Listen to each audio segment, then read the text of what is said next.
Comme chaque vendredi, nous recevons un invité e-sport, c'est un journaliste souvent. Aujourd'hui, ce n'est plus Henri Akodo, mais Alfred Yves Zikpi. Alfred, bonjour. Bonjour. Vous allez bien? En pleine forme? Oui.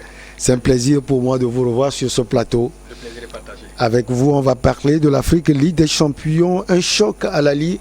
Raja de Casablanca en quart de finale mondial 2022 Algérie-Cameroun. La réponse de la FIFA à la requête des FENEC attendue le 21 avril. Et puis on termine par la Ligue des Champions européenne. Le Real brille, service minimum pour Manchester City. On commence donc par l'Afrique. La Confédération africaine de football a procédé mardi au tirage au sort des quarts de finale de la Ligue des Champions. Seul ténor à avoir terminé deuxième dans son groupe, le tenant du trophée Al-Ali sera opposé au Raja Casablanca comme en finale de la dernière Supercoupe de la CAF.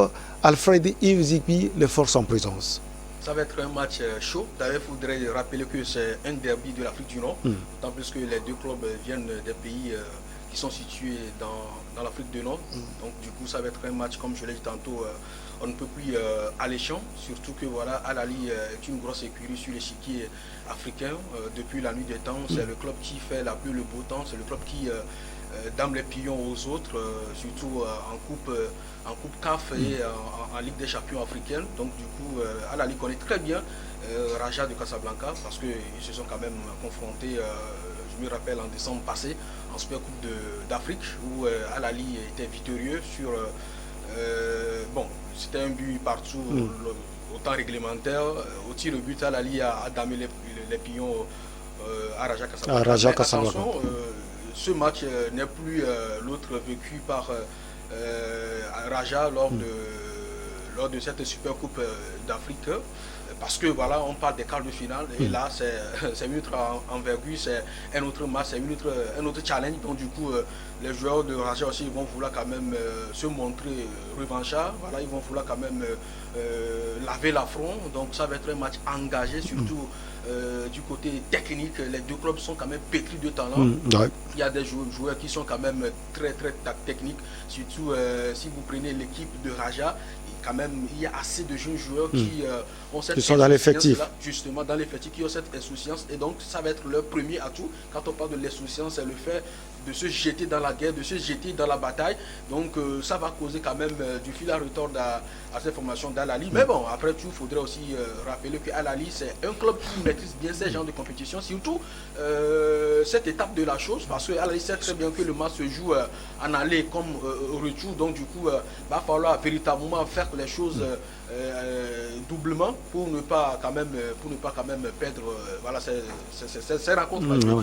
Oui, une grande rencontre également. Comme vous l'avez dit, c'est un duel au niveau de l'Afrique du Nord. On sait qu'il y a toujours cette rivalité entre les deux clubs, un qui vient de l'Égypte, l'autre qui vient du Maroc, comme d'ailleurs les deux nations. Oui, justement, vous savez, les deux nations, même côté senior, il y a cette rivalité-là. Parce que si vous prenez les pharaons d'Égypte et les lions de l'Atlas, ce sont des nations qui ont quand même du vécu sur l'échiquier africain, même si l'Égypte part un peu favorite, parce que l'Égypte, quand même, c'est le triple champion, c'est un grand nom. Champion d'Afrique. Donc, du coup, vous voyez, donc, il y a aussi des joueurs comme Mohamed Salah et autres, voilà, les gens comme Abou Trika qui ont fait la pluie, le beau temps, les gens comme Hassan, les gens comme El Adari, l'emblématique gardien de cette formation. Donc c'est une rivalité entre Maroc et Égypte. Donc du coup les deux clubs également vont quand même s'inscrire dans cette rivalité-là. Et depuis la nuit des temps également, ce sont des clubs qui font monde de cette rivalité. Donc je pense que ça va être quand même un enjeu capital pour cette rencontre. La rivalité va donner un peu plus d'augure, un peu plus de motivation supplémentaire aux 22 joueurs tout simplement. Et puis c'est sans doute le temps de la revanche pour le Raja Casablanca. Surtout que voilà, cette formation a perdu en décembre dernier au tir au but face à Al-Ali. Donc je pense le 12 précisément. Justement le 12. Le 22 décembre, j'allais dire. Le 22 décembre 2021. Voilà, donc bon, comme je l'ai dit tantôt en prélude, en préambule, les joueurs de Raja vont vouloir quand même laver l'affront, vont vouloir quand même briser ce signe indien là, parce que vous savez, Al-Ali demeure un os dur à croquer pour Raja de Casablanca. Donc voilà, c'est une occasion, on ne peut plus claire pour cette formation de Raja marocaine de pouvoir quand même laver l'affront et puis montrer aux joueurs d'Al-Ahly que voilà, ils ne seront pas là cette fois-ci pour regarder les godasses des hommes de Pitso Mosimane, l'entraîneur d'Al-Ahly. Allez, on va profiter pour donner tout le programme. Peut-être que Alfred Zikpi, vous êtes un journaliste, vous allez jeter peut-être le regard sur cela. US Chétif d'Algérie contre l'Espérance sportive de Tunis. On aura également CR Belouizdad d'Algérie contre le Wydad Casablanca du Maroc. Petro Atlético d'Angola va affronter Mamelodi Sundowns d'Afrique du Sud. Une première remarque, vous allez constater que voilà, la plupart des clubs qualifiés pour ces quarts de finale sont des clubs nordiques de l'Afrique, bien évidemment. Ce qui voudrait dire qu'il y a un gros travail qui se fait au niveau de l'Afrique. Félicitations à eux, bravo à eux. Maintenant, si vous prenez la rencontre comme ES Sétif d'Algérie face à Espérance de Tunisie, ça va être une rencontre aussi à suivre parce que les deux clubs, attention, ils ont à leur sein des joueurs, pas possible, des joueurs qui sont, je dirais, qui sont partis pour ce genre de compétition. Voilà, aguerris. Justement, voilà, ça va être un match à suivre. Maintenant, si vous jetez un coup d'œil sur la rencontre entre Angolais et Sud-Africains, je vais parler de Petro Atlético et Mamelodi Sundowns. Ça va être quelque chose de fort également. Surtout si vous prenez Sundowns. Ça, c'est le duel de l'Afrique subsaharienne. Justement, si vous prenez Mamelodi Sundowns, ça fait longtemps ce club-là se cherche parce que voilà, ça fait un bout de temps, le club ne s'est plus ici sur le toit du football africain. Donc voilà, c'est une occasion pour eux également d'accéder au quart de finale. Donc ils vont se dire, tiens, c'est une aubaine, c'est une vitrine pour eux de pouvoir dire à tous les Africains que voilà, ils ne sont pas morts, ils sont toujours vivants. Donc je pense que ce match serait être en plein véritable, un déclic pour cette formation sud-africaine pour pouvoir quand même une fois encore réguler le blason. Oui, il y a Algériens et puis Marocains qui vont s'affronter également. CR Belouizdad d'Algérie va affronter le Wydad Casablanca pour cette rencontre, ce duel également de l'Afrique du Nord. Ah oui, justement, voilà, je l'ai dit. Quand vous prenez Wydad, attention, même le nom fait peur. Wydad, oui. C'est un grand nom également du football africain. Justement, c'est un cadeau, tout simplement. Voilà, c'est un club qui sait quand même se transcender lors de ces genres de compétitions. Vous savez, les équipes qui viennent de l'Afrique du Nord savent comment jouer ces genres de compétitions. C'est comme si la Ligue des champions africaines sont leur domaine privé. Vous voyez un peu, donc ils bandinent pas ces clubs-là. Donc ça va être un gros match. Et je pense que Wydad voilà, pas déjà favori pour cette rencontre. Mais attention, en football, 1 plus 1 ne donne toujours pas 2. Donc voilà, c'est au terme des 90 minutes qu'on saura qui est le véritable maître. Alors, on va quitter donc l'Afrique. On est toujours en Afrique, hein, puisque c'est pour parler de ces qualificatifs pour la Coupe du Monde Qatar 2022, les barrages, j'allais dire, un ultime but de Karl Toko Ekambi, le Gone, dans les ultimes secondes de la prolongation du match Algérie-Cameroun a privé la nation algérienne d'une qualification pour la prochaine Coupe du Monde au Qatar. Pourtant, les Fennecs ne comptent pas en rester là, s'estimant lésés par l'arbitre durant la rencontre. La Fédération algérienne de football a présenté un recours devant la FIFA. Verdict attendu Alfred Zikpi le 21 avril prochain. Oui, le verdict est attendu le 21 avril prochain, mais vous savez, je ne voudrais pas être cet oiseau de mauvais augure, mais ça va être quand même compliqué pour les Algériens d'avoir gain de cause. Parce que, pour vous, les carottes sont cuites. Oui, justement, le vin tiré, il faut le boire, même si c'est dur à avaler, il faut serrer. Même si c'est amer. Même, voilà, il y a des vins amers, voilà. Alfred.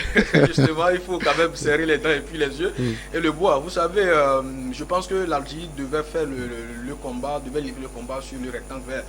Mais malheureusement, pour cette formation des Fennecs, les Lions et notamment ont été quand même maîtres. Donc, je ne pense pas que voilà, la FIFA donnerait raison aux Algériens, surtout que le tirage est fait. Non, pas seulement que le tirage est fait, mais même si le tirage est fait, on peut quand même remplacer. Voilà.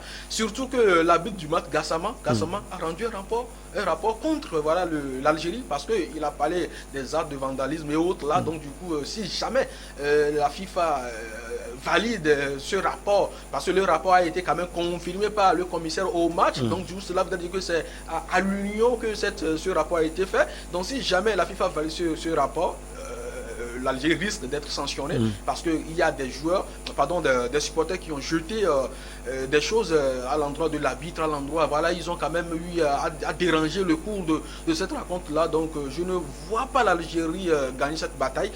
Bon, je ne suis pas dans le secret des dieux, mais ça va être difficile pour la fédération algérienne de pouvoir, afin de pouvoir avoir gain de cause, comme je voudrais le dire. Mais vous savez, l'Algérie aussi a mis, outre ce que nous connaissons, d'autres alibis, d'autres arguments dans sa réclamation, donc dans son recours. Donc peut-être que voilà, l'Algérie a mis pied sur quelque chose. Justement, on dit souvent si un aveugle veut te lancer la pierre, il faudrait savoir qu'il a déjà le pied sur la pierre. Donc peut-être que l'Algérie a mis quelque chose dans son dossier de recours. Donc voilà, on attend cette date de 21 avril pour voir si les hommes de Djamel Belmadi auront gain de cause ou pas. Ouais, et ce qui s'est passé véritablement le jour-là, on dit que l'arbitre n'a pas vu aussi ce cordon de sécurité après le match. Après, c'est l'entraîneur Belmadi qui l'a traité d'avoir vendu le match, d'être un escroc et puis d'autres choses. Il était même attendu à l'aéroport, sifflé par les supporters qui ont voulu le lyncher également. Et puis on a vu ce supporter algérien qui est allé au Qatar et qui a essayé de parler avec Samuel Eto'o-Fils, le président de la Fédération camerounaise de football. Pour vous, ce sont des actes peut-être complexes et qui sont à condamner. Oui. Le match est déjà joué. Oui, le match a été déjà joué. Je pense que ce sont des actes, comme tu l'as dit, à condamner. Ce sont des actes à condamner avec des sanctions dissuasives pour que les autres nations ne puissent pas emboîter ce mauvais pas. Là, moi, je l'appelle mauvais pas parce que, vous savez, le football, c'est un vecteur qui rassemble. Vous voyez un peu, c'est un vecteur qui fédère. Et si après un match de football, il y a certains supporters qui ne sont pas d'accord avec le résultat et puis qui s'en prennent au corps arbitral et autres, là, je pense que ce sont des choses à bannir du football africain. Pourquoi je fais mention du football africain? C'est parce que depuis un certain temps, un certain nombre d'années, cela ne se passe qu'en Afrique. Ça dit, la plupart de ces choses-là ne se passent qu'en Afrique. Et c'est pas bien. Et surtout en Afrique du Nord. Ces pays, entre griffes, là, ont des supporters qui sont tellement sanguins et qui sont tellement impulsifs, qui réagissent d'une manière ou d'une autre. Voilà. Donc, du coup, je pense que la FIFA et la CAF doivent quand même prendre des décisions idoines pour pouvoir éradiquer ces genres d'actions pour que le football africain puisse quand même aller très haut. Parce que si après chaque compétition, après chaque événement, on parle de ces actes néfastes là, c'est le football africain qui en pâtit, c'est le football africain qui est peint en noir. Dans le jeu, qu'est-ce qui est reproché aux Camerounais? On dit que l'arbitre Gassama n'avait pas sifflé une faute avant le but marqué, le premier but marqué par les Camerounais. Non, c'est un alibi. J'ai suivi le match. J'ai suivi le match. C'est plutôt une faute sur le Camerounais parce que le Cameroun, il y avait une altercation. J'allais dire, il y avait une altercation entre un joueur algérien et un autre Camerounais. Donc l'arbitre était là pour séparer les joueurs. Onana aussi avait déserté sa cage pour pouvoir quand même repousser son coéquipier. Parce qu'en ce moment précis, il restait que quelques fractions de secondes pour que le match aille à son terme. Vous voyez un peu. Donc c'est sur cette faute-là que l'arbitre a sifflé à l'avantage de qui? Du Cameroun, que les Camerounais ont quand même exécuté ce coup franc. Il y avait touche, donc ils ont pris la balle, ils ont joué leur touche et puis sur une déviation, le but est venu. Vous voyez, cela voudrait dire tout simplement que les Algériens ont manqué de cran, tout simplement. Dans cette dernière seconde-là, ont manqué de sénérité parce que ils célébraient déjà la qualification. Ils se voyaient tout beau. En ce moment de la chose, ils se voyaient tout beau. Ils se voyaient au Qatar. Mais les Algériens, enfin les Camerounais, attention, ce sont des gens qui n'abdiquent pas facilement. Ils ont joué jusqu'à la dernière minute. Justement, ils n'abdiquent parce que depuis même la nuit des temps, le Cameroun, c'est une nation vraiment qui fait sa ascension au moment où on l'attendait un peu. Vous voyez, un peu parce que, bon, moi-même, en tant que journaliste, je ne voyais pas le Cameroun passer parce que je me dis, aller à Bliga. Surtout après le match aller au Cameroun où ils ont perdu 0 but contre 1. Aller à Moustapha Tchaké pour battre les Fennecs, ça va être quelque chose de dur à faire. Mais attention, les joueurs de Rigobert Song, galvanisés par Samuel Eto'o, ont réussi à le faire. Donc voilà, je pense que l'Algérie aura fait son propre mouchoir pour essuyer ses propres larmes. Allez, on va quitter donc l'Algérie et le Cameroun. On va parler de la Ligue européenne des champions. Chelsea battu à domicile par les Merengues, l'équipe du Real Madrid. un but contre 3 plutôt. Il faut un Karim Benzema Ismaël pour sauver le Real Madrid. Comme souvent, le Karim aujourd'hui, c'est le Jésus, c'est l'homme salvateur, c'est le tout-puissant de cette formation des Merengues. Parce que depuis le départ de CR7 de Cristiano Ronaldo, c'est lui qui a supporté à lui seul l'équipe sur son dos.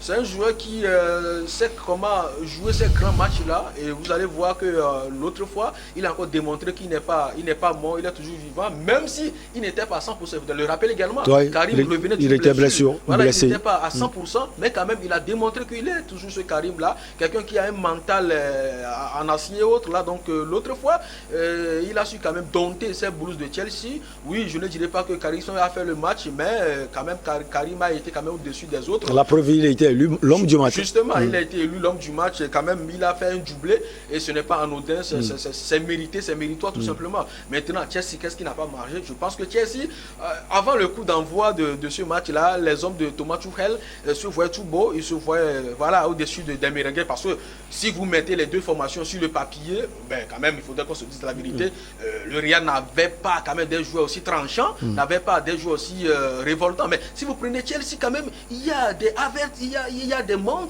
il y a des N'Golo Kanté, il y a des qui encore, même si ces derniers temps il n'est pas à 100% de sa forme, je vais parler du Sénégalais Edouard Mendy. Edouard Mendy, ouais, le gardien. C'est une matière qui fait peur. Vous voyez, il y a cette défense-là, il y a tout quoi, il y a tout. Mais vous savez, quand on parle de la Ligue des Champions UEFA, le Real, c'est comme si le Real a signé un contrat avec cette compétition-là. Parce que le Real, même si le Real ne se sent pas bien en championnat, arriver en Ligue des Champions, c'est le Real justement, il se transcende, il se métamorphose tout simplement. Donc, l'autre fois, ils ont encore fait moins de ce caractère-là et je pense qu'ils ont mérité tout simplement cette victoire. Et c'est une victoire qui donne un avantage solide pour les hommes de Carlo Ancelotti pour le match retour. Déjà, on l'a vu face au Paris Saint-Germain, le match retour, c'est Karim Benzema qui a fait un triplé. Cette fois-ci, il met encore un triplé. Est-ce qu'on peut dire que Karim, c'est lui qui fait le Real aujourd'hui? Oui, on peut le dire, aisément, on peut le dire, parce que Karim, sur ses derniers matchs, c'est doublé, triplé. Vous voyez un peu, cela veut dire que l'homme aujourd'hui est sur une bonne nuée, tout simplement. L'homme est sur une bonne lance dynamique, vous voyez, sur une bonne lancée. Donc, je pense qu'aujourd'hui, il a su comprendre que le Real se repose sur lui. Parce que si vous regardez un peu l'attaque du Real, il n'y a pas aussi ce grand tueur-là. Il y a des jeunes joueurs qui émergent, à l'instar de Vinicius Junior, qui émerge depuis un certain temps et qui a retrouvé quand même... ses verbes, il a retrouvé ses esprits. Il y a Valverde, il y a d'autres voilà, également. Rodrigo, là, mais ils sont que des jeunes. Vous voyez, ouais, ils sont que des jeunes. Ils manquent d'expérience en matière de Ligue des Champions, UEFA. Ils manquent d'expérience. Donc, il faut un cadre. Il faut, ça dit, ce tos-là sur lesquels doit se recouvrir, voilà, la chair. Vous voyez, donc ces jeunes joueurs-là, en guillemets, sont la chair. Vous voyez, devient la chair. Donc, du coup, Karim Benzema est l'os. Donc, l'os, c'est le dur. Vous voyez, donc c'est lui maintenant qui est la locomotive, de cette formation-là. Et l'autre fois, il a encore démontré que voilà, il est prêt à porter l'équipe à tout moment. Bravo à lui. Oui, ça a été un match fermé du côté de Manchester City, qui est arrivé à battre cette formation des Colchoneros de l'Atlético Madrid. Alfred Yves au finish 1-0, nonobstant la domination outrageuse des Sky Blues. Oui, parce que la possession était de 66-34. C'est énorme pour Man City, mais pourtant le score n'en reflète pas l'image de la possession. 1-0. 1-0, oui. 1-0, pourquoi? Parce que les hommes de Diego Simeone, attention, ils sont des cracks. Parce que même l'entraîneur, c'est un crack. C'est quelqu'un qui sait ingurgiter ces valeurs-là au sein de son équipe. Vous voyez? Donc les joueurs comme Griezmann, depuis son retour, ça dit...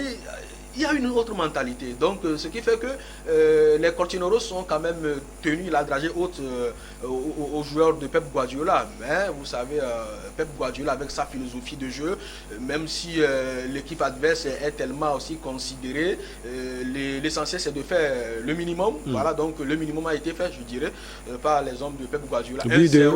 Kevin De Bruyne. Justement, par Kevin De Bruyne sur une passe de Foden. Voilà, justement. Phil Foden. Justement, Foden, autant pour moi, pas Foden. quand même.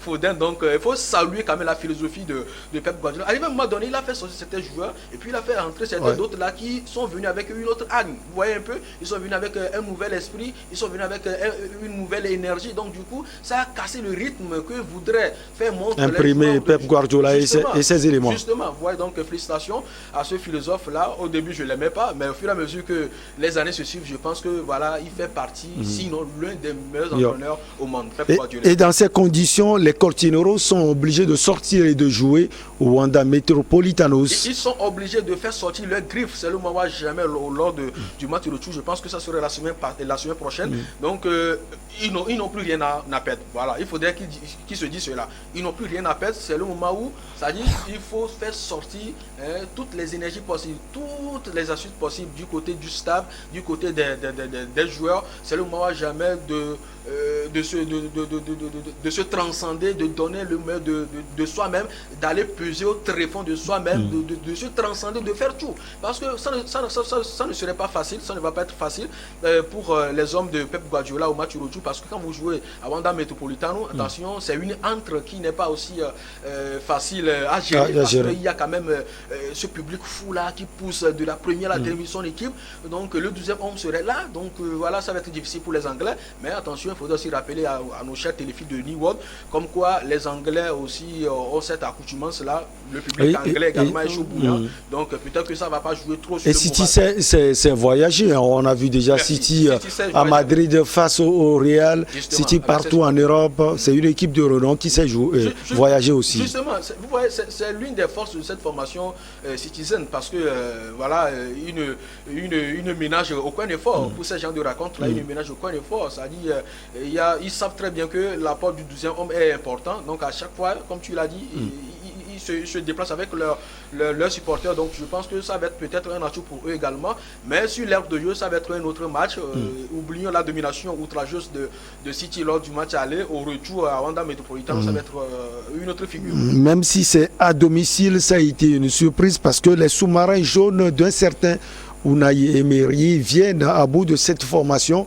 L'équipe de la Bavière, bien sûr, 1-0. 1-0 pour les sous-marins jaunes. Oui, 1-0 pour les sous-marins jaunes, le service minimum tout simplement.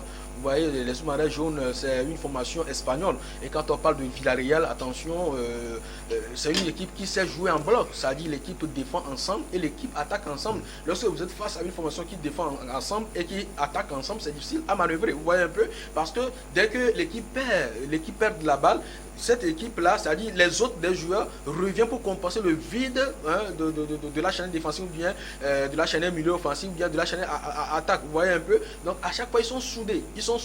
Donc ils défendent ensemble, ils attaquent ensemble. Ce qui fait que c'est difficile. C'est difficile pour l'équipe adverse. Et l'autre fois, ils ont encore fait montre de cette qualité-là.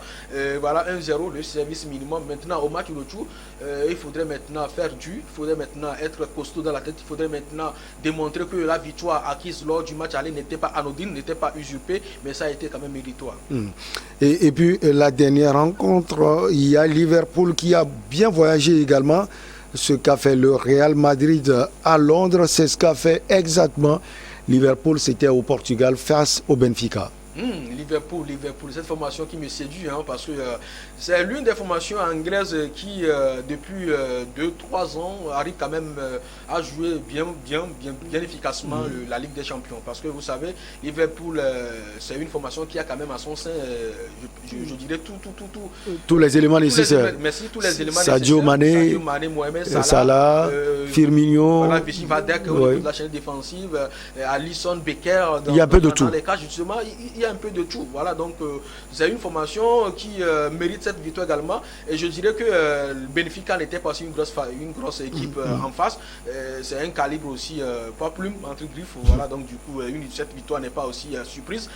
Va falloir maintenant confirmer au match retour. Mais nous sommes en Ligue des Champions, au match retour, ça peut être voilà, un réveil de la part des joueurs portugais. Les Portugais, on l'a vu avec les Nerazzurri de l'Inter de Milan, qui était battu à San Siro.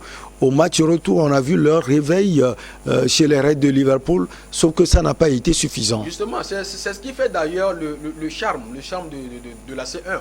Vous savez, la C1, c'est une compétition où rien n'est perdu d'avance. Rien n'est perdu. Tu peux être battu au match aller sèchement, mais au match retour, tu peux avoir ce sursaut d'orgueil-là, cette motivation supplémentaire qui te permettra de pouvoir quand même renverser la vapeur, de pouvoir quand même voilà, mettre les compteurs à zéro. Vous pensez que Benfica peut véritablement réagir en Phil Rhodes? Sans vous mentir, ça serait un peu difficile à penser. Mais nous sommes en football, tout est possible. Merci beaucoup à vous. Merci beaucoup Alfred Yves Zikwi. J'allais dire Henri Akodo. Alfred Yves Zikwi, ça a été un plaisir de vous avoir sur ce plateau. On va marquer la pause pour le journal et derrière, nos invités sont là. On va les recevoir pour Regard Croisé.